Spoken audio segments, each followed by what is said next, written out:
এখন ফেসবুক বা মিডিয়াতে ঢুকলেই ওখানে বলৎকারের মহামারী চলছে। বলৎকারে কেমনে মা কয় আমার ছোট বাচ্চাটার পায়খানার রাস্তা দিয়ে প্রসাবের জিনিসটা ঢুকাই দিছে। অহরহ শত শত এখন বর্তমানে বাইরে আছে। মাদ্রাসা বন্ধ করতে হবে। টুপি দাড়ির আস্তানা ভেঙে দাও, গুড়িয়ে দাও। চলচলেরাই চলবে জঙ্গিবাদের আস্তানা। ভেঙে দাও, ভেঙে দাও খবর টিভির আস্তানা। ভেঙে দাও, ভেঙে দাও। চলচলেরাই চলবে পাগল মস্তান লড়বে, চলচলেরাই চলবে পাগল ফকির লড়বে। খবর টিভির আস্তানা। ভেঙে দাও, গুড়িয়ে দাও। খবর টিভির আস্তানা। ভেঙে দাও, গুড়িয়ে দাও। মাওলানা টুপির আস্তানা। ভেঙে দাও, গুড়িয়ে দাও। লড়াই লড়াই লড়াই চাই। লড়াই করে বাঁচতে চাই। মসজিদে মাদ্রাসা অনাকাঙ্ক্ষিত ঘটনা ঘটে, যা আপনারাও মিডিয়ায় দেখেন, সেখানে কোনো হামলা হয় না। তাছাড়া এখানে যে বিষয় নিয়ে হামলা করেছে সে দায়িত্বটা হলো পুলিশের, যে হামলা মানে অভিযান চালাবে পুলিশ। সেখানে আমজনতা কিভাবে থানারও পুলিশ ছিল, এখানে কন্ট্রোল রুমে পুলিশ ছিল, এরপরে মনে করেন সিকিউরিটি গার্ড 15-20 জন আছে, তারা আরো লাঠি হাতের মধ্যে উঠাই দিচ্ছে পাগলকে পিটানোর জন্য। আমি ছোট্ট করে বললাম এক। আর মাদ্রাসার ভিতরে যে প্রশ্ন আপনি করলেন, 11 বছরের একটা শিশুর গর্ভে 7 মাসের বাচ্চা, কই ওখানে তো হামলা হইল না? একটা মসজিদ আল্লাহ নিজে স্বয়ং পবিত্র কোরআনের মধ্যে সূরা তওবার 10 নম্বর আয়াতের মধ্যে বলছে এই মসজিদের উপর জ্বালিয়ে দাও। মসজিদের নাম হলো জেরার মসজিদ। আমি এখনো বলতেছি কোটি কোটি আলেম ওলামা আছে। আমি লতিফ সরকার যদি হয় যে মাদ্রাসার মধ্যে বলৎকার হয়, যে মসজিদের মধ্যে এই একটা মেয়ের নিয়ে কাবিনের নামে মেয়েটার হিল্লাবিয়ার নামে যা করছে আমার মুগ্ধ আসছে না। ও যদি বলি যে ওই মসজিদ ওই মাদ্রাসাটা ভেঙে দাও, তাহলে দুনিয়ার আলেমরা আমার উপর খেপবে। তাহলে আল্লাহর কোরআনের মধ্যে আল্লাহ যখন বলছে, আল্লাহর উপরে তোরা খেপতে পারলি না? কারণ ওই মসজিদের মধ্যে ছিল অসামাজিক কার্যকলাপ, নবীর নিয়ে যাতে একটা কলঙ্কের দাগ দিত। আল্লাহ বলছে দোস্ত আপনি মসজিদে যাবেন না। পবিত্র কোরআন সূরা তওবার 10 নম্বর আয়াত, মসজিদের নাম জেরার মসজিদ। ওই মসজিদ যদি পুরাই দিতে পারে, যে মসজিদ থেকে যে মাদ্রাসা থেকে সদা সর্বদা কুপরামর্শ দেয় মানুষকে মারো, আরে পিঠাই মেরে ফেলাও, ওই যে স্বামী সাহেবরে পিঠাই মেরে ফেলাও, ওই যে নুরা পাগলার কবর থেকে পোড়ায় জ্বালায় ফেলালো, এই পরামর্শটা কি সংসদ থেকে আইছিল? ওদের সুরা সদস্য যারা তাদের থেকে আসছিল। এখন আমি বলবো আলেমদের মধ্যে সুন্নি আলেম আছে, তারাও সদা, যেমন গিয়াসউদ্দিন আত-তাহিরি, এরকম বহুত আমাদের সুন্নি তরিকতের আলেম আছে। তারা জাদুঘরের কথা জাদুঘর শুনে, আলেমের কথা আলেমে শুনে, ঠিক আছে? এটা তারা বসে আছে কেন? তারা যেন আন্দোলন করে। আর আমরা আছি, আমাদের বাউলদের পাগল পীর ফকির যারা আছে তাদের গায়ে যদি আক্রমণ করে, আমাদের দেহে এক ফোঁটা রক্ত থাকতে আমরা তাদের ছাড়বো না।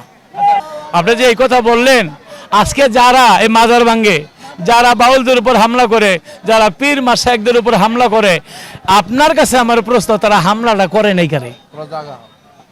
আমি এখন দলের কথা বলবো না, একটা জামাত দল ছাড়া, ওরা নিজেকে ছাড়া ওরা হামলা করে নাই এবং মারার চেষ্টা করে নাই।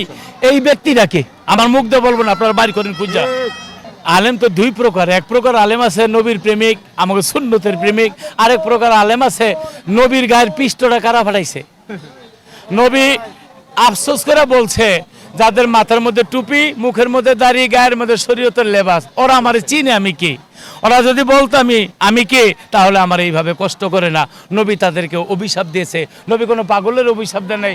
পাগল কুলের শিরোমণি ওয়াজ করেনি, আর নিজের গায়ের জুব্বাটা দিছে আর অভিশাপ দিছে ওদেরকে। 1 মাস নবী অভিশাপ দিছে। ওদের মুখে দাড়ি ছিল, ওদের মুখে মাথার মধ্যে পাগড়ি ছিল, গায়ের মধ্যে লেবাস ছিল। ওরও আল্লাহ আল্লাহই কইছে তাদেরকে।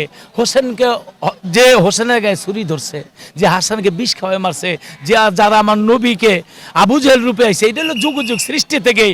আল্লাহ বলছে আমি ওদের কলবের মধ্যে উল্টা মোহর মাইরা দিছি, ওদেরকে যতই বুঝানুক ওরা সঠিক পথে আসবে না। যেমন মুসা নবীর আমলে ছিল ফেরাউন রূপে, নমরুদের আমলে ছিল ইব্রাহিম নবীর আমলে ছিল নমরুদ রূপে, তারপরে আমাদের এই আমলে হোসেনের সময় ছিল ইয়াজিদ রূপে। এইভাবে আসতেছে। এই যে বর্তমানে বাংলাদেশের মধ্যে বিভিন্ন 140 থেকে 45টা মাজার ভাঙচুর করছে। আল্লাহ বলছে উলিয়া উলিয়ারা থাকে আমার জুব্বার ভিতরে, তাদেরকে মাপার কোনো যন্ত্র নাই। আমি আপনাদের মাধ্যমে আরেকটা লোকের বইলে দিতে চাই, সুলেমান ল্যাংটা বাবা রহমতুল্লাহ আলাইহির এই ল্যাংটা বাবার জায়গায় রাখছিলাম, আমি লাল মিয়া ভাইরে, কিন্তু উনি যেদিন থেকে পাগলদেরকে ঘুমের মধ্যে পিড়াইছে, আমি সেদিন থেকে লাল মিয়ার জায়গায় রাখলাম, ল্যাংটা বাবার জায়গায় রাখলাম না। খাইছে, আমি খাইছে বলে দিলাম, ভবিষ্যতে যেন আপনারা বাড়ি দিছে। আচ্ছা এক মিনিট না, থাক ঠিক আছে। আচ্ছা আচ্ছা, এখন থেকে পাগলদের কাছে ক্ষমা চাইতে হবে, সোজা কথা। আচ্ছা, পাগলদেরকে ভালোবাসছে কি? আরে এই তো পাগল তারাই, রাস্তার একটা কাগজ লয়া বহুলুল পাগল বলছে এটা বেহেশতের টিকিট। হারুন বাদশা বিশ্বাস করে না, ওর বউ বিশ্বাস করে এই টিকিট লয়ে জান্নাতে যায়। এই ওয়াজটা হাজার হাজার মাওলানারা করে।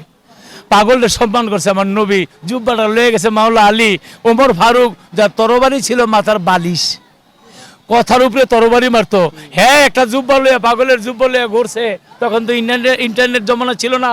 ওয়াজ করুনিরে কেউ চিনেন, ওয়াজ করুনিরে কেউ চিনেন, জায়গায় জায়গায় ওয়াজ করে। অনেক দিন পরে গিয়া ওয়াজ করুনিরে পাইছে, গিয়া বলে আপনারা তো ভালোবাসে, আপনি গেলেন না কেন? ওয়াজ করুনি প্রশ্ন করে কোথায় যাব?